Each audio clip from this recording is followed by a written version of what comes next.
গুমের অভিযোগে আটক সেনা কর্মকর্তাদের বেসামরিক আদালতে দ্রুত হাজির করার আহ্বান জাতিসংঘের। আইনি ভিত্তি না থাকলে জুলাই সনদে স্বাক্ষর করবে না এনসিপি। জুলাই সনদ ইতিহাসে স্মরণীয় হয়ে থাকবে বলছেন বেগম খালেদা জিয়া। এবং সবশেষ জানিয়ে দেব, ছাত্র দলের 4 নেতাকে বহিষ্কার করা হলো। এতক্ষণ শুনছেন সংবাদ শিরোনাম, এবার জানুন পুরো বিস্তারিত। গুমের অভিযোগে আটক সেনা কর্মকর্তাদের বেসামরিক আদালতে দ্রুত হাজির করার আহ্বান জাতিসংঘের। ন্যায়সঙ্গত ও স্বচ্ছ ফৌজদারি বিচার প্রক্রিয়ায় স্বার্থে গুমের ঘটনায় আটক সামরিক কর্মকর্তাদের দ্রুত বেসামরিক আদালতে হাজির করার আহ্বান জানিয়েছে জাতিসংঘ। একই সঙ্গে বাংলাদেশের গুম মামলার বিচার প্রক্রিয়াকে স্বাগত জানিয়েছেন জাতিসংঘের মানবাধিকার বিষয়ক প্রধান ভলকার তুর্ক। তিনি একে জবাবদিহিতার পথে একটি গুরুত্বপূর্ণ পদক্ষেপ হিসেবে বর্ণনা করছেন। জাতিসংঘের নিজস্ব ওয়েব পেজে এ খবর জানানো হয়েছে। এতে আরও বলা হয়, বাংলাদেশে আগের সরকারের সময় সংগঠিত গুম ও নির্যাতনের ঘটনায় অভিযুক্ত নিরাপত্তা কর্মকর্তাদের বিরুদ্ধে আইনি প্রক্রিয়া শুরু হয়েছে। গত সপ্তাহে বাংলাদেশের আন্তর্জাতিক অপরাধ ট্রাইব্যুনাল আইসিটি 2টি মামলায় আনুষ্ঠানিক অভিযোগপত্র দাখিল করেছে। এই মামলাগুলো ট্রান্সপোর্ট ফর ইন্টিগ্রেশন সেল এবং জয়েন্ট ইন্টিগ্রেশন সেল এ সংগঠিত মানবতা বিরোধী অপরাধের অভিযোগের সঙ্গে সম্পর্কিত। এই পদক্ষেপের অংশ হিসেবে সাবেক সামরিক কর্মকর্তাদের বিরুদ্ধে গ্রেফতারি পরোয়ানা জারি করা হয়েছে। এরই মধ্যে আছেন সাবেক মহাসামরিক গোয়েন্দা সংস্থার ডিজিএফআই-এর মহাপরিচালক এবং র্যাপিড অ্যাকশন ব্যাটালিয়ন র্যাব এর সাবেক কর্মকর্তারা, বাংলাদেশ সেনাবাহিনীও জানিয়েছে। আগের প্রশাসনের আমলে সংগঠিত গুরুতর অপরাধে অভিযুক্ত 1 ডজনেরও বেশি কর্মকর্তাকে আটক করা হয়েছে। জাতিসংঘ মানবাধিকার হাই কমিশনার ভলকার তুর্ক বলেন, এটি বাংলাদেশের ইতিহাসে প্রথমবারের মতো গুমের ঘটনায় আনুষ্ঠানিক অভিযোগ গঠন। এটি ভুক্তভোগী ও তাদের পরিবারের জন্য একটি তাৎপর্যপূর্ণ মুহূর্ত। তিনি বাংলাদেশের কর্তৃপক্ষের প্রতি আহ্বান জানান যে বন্দী কর্মকর্তাদের ক্ষেত্রে ন্যায্য বিচার ও আইনি প্রক্রিয়ার নিশ্চয়তা দেওয়া হয়, ভুক্তভোগী ও সাক্ষীদের নিরাপত্তা নিশ্চিত করা হয়, যেহেতু এসব অত্যন্ত সংবেদনশীল ও গুরুত্বপূর্ণ মামলা। 2024 সালের আগস্টে Bangladesh convention on enforced disappearance বা গুম বিরোধী আন্তর্জাতিক সনদে স্বাক্ষর করে এবং আন্তর্জাতিক অপরাধ ট্রাইব্যুনাল আইনের সংশোধন এনে গুমকে আনুষ্ঠানিকভাবে অভ্যন্তরীণ আইনের অপরাধ হিসেবে স্বীকৃতি দেয়। তবু ভলকার তুর্ক বলেন, আগের সরকারের আমলে সংগঠিত এবং এখনও বিচারাধীন অসংখ্য মামলার নিষ্পত্তির প্রয়োজন এবং যারা এখনও বিচারের আটক আছেন তাদের মুক্তি দিতে হবে।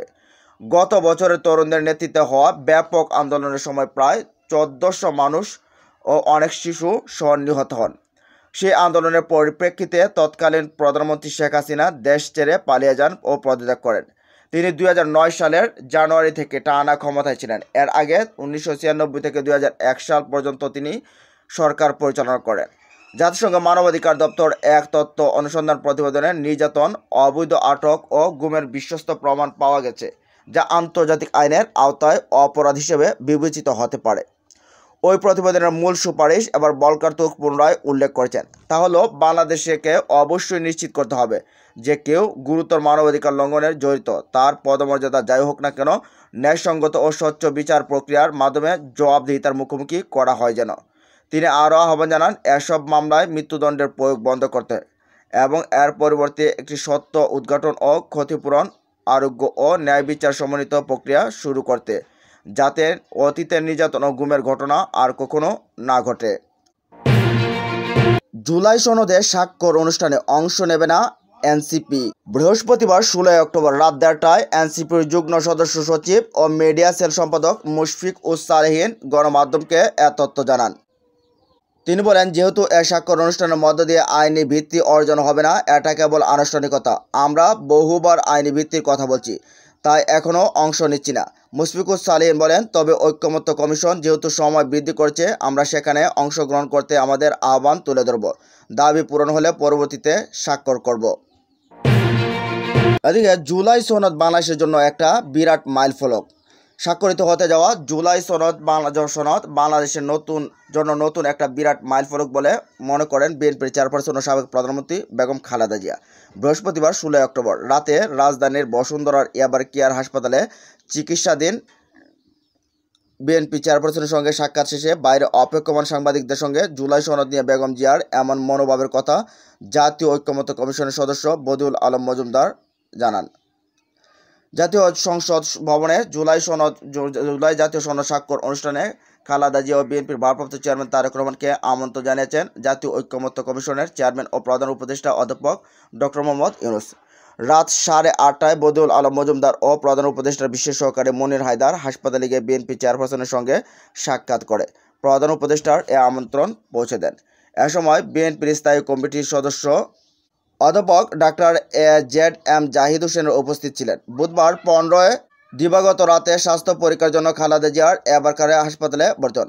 খালেদা জিয়ার কাছ থেকে জুলাই সনদ বিষয়ে কেমন প্রতিক্রিয়া পেলেন জানাতে চাইলে বদিউল আলম মজুমদার বলেন, আমাদের সঙ্গে বিস্তৃত কথা হয়নি, আমরা তো যেটা দেখছি এবং তিনি যতটুকু বলছেন তিনি অত্যন্ত আনন্দিত হয়েছেন এবং তিনি এটাকে স্বাগত জানিয়েছেন।